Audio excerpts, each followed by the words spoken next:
आज मी तुम्हाला उन्हाळा स्पेशल पोटाला थंडावा देणारा व तसेच घरातल्या कमी साहित्यात मस्त असा चवदार पदार्थ बनवून दाखवणार आहे। त्यामुळे इथं मी एका काकडीला स्वच्छ धुवून साल न काढता कापून घेत आहे। तुम्ही साल काढून किंवा न काढता हवं तसं आणि हव्यात त्या आकारात काकडी कापून घेऊ शकता। इथं मी स्लाइस मध्ये कट करून घेतला आहे। आता याला मिक्सरच्या भांड्यात टाकूया। आणि हो, तुम्हाला नाश्ता जितका बनवायचा आहे त्या हिशोबाने काकडीचं प्रमाण वाढवू शकता।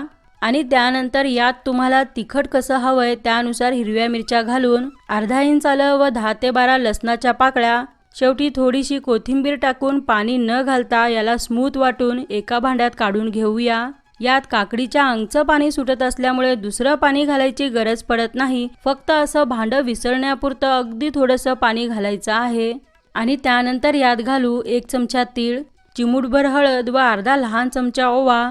तसेच यात थोड्या चटपटीतपणासाठी थोडंसं काळं मीठ व सोबत नेहमीचं मीठ चवीपुरतं घालायचं। मग शेवटी चमचाभर तेल किंवा तूप टाकून सर्व जिन्नसांना मिश्रणात मिसळून घेऊया। हा जर तुमच्याकडे काळं मीठ नसेल तर तुम्ही त्याऐवजी चाट मसाला वापरलात तरी चालेल।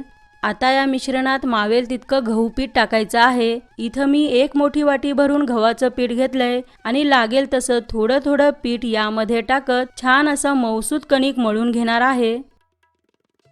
तर तुम्ही बघू शकता लागेल तसं पीठ टाकत मी कणिक मळून घेत आहे। आणि मला इथं जितकं पीठ घेतलं होतं ना ते पूर्ण पीठ लागलं व पाणी सुद्धा बिलकुल लागलं नाही। तुम्हीही असंच पीठ मळून घ्या आणि असं कणिक मळून घेतल्यानंतर याला 10 मिनिट झाकून सेट होण्यासाठी ठेवूया। 10 मिनिटानंतर पीठ बघा व्यवस्थित मऊ झालंय।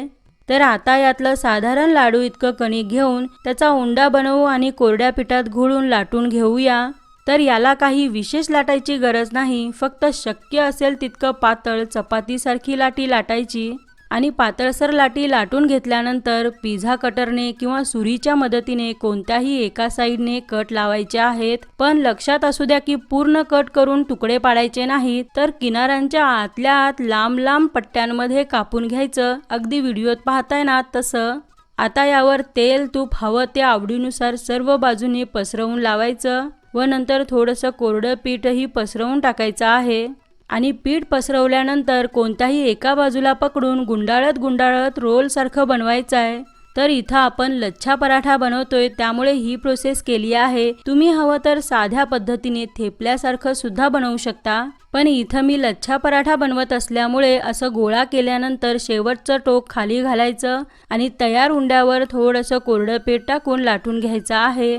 तर याला काही जास्त पातळ लाटायची गरज नाही, हळूवार हाताने थोडंसं जाडसर लाटून घ्यायचं आणि जास्त दाबून दाबून लाटू नका, नाहीतर पदर सुटण्याची शक्यता कमी असते। त्यामुळे हळूवार हाताने लाटून घ्या।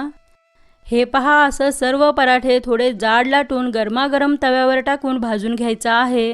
तर सुरुवातीला तवा चांगला गरम करूनच पराठा तव्यावर टाका आणि 2-3 वेळा आलटून पलटून हाताने किंवा चमच्याने दाब देत देत तेल तूप आवडीनुसार हवं ते दोन्ही बाजूंनी लावत लावत छान खरपूस रंग येईपर्यंत भाजून घेऊया।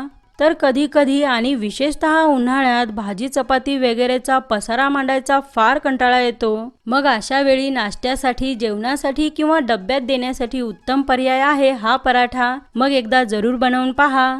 तुम्ही बघू शकता आपला पराठा दोन्ही बाजूनी मस्त खरपूस भाजलाय। आता याला काढून घेऊया।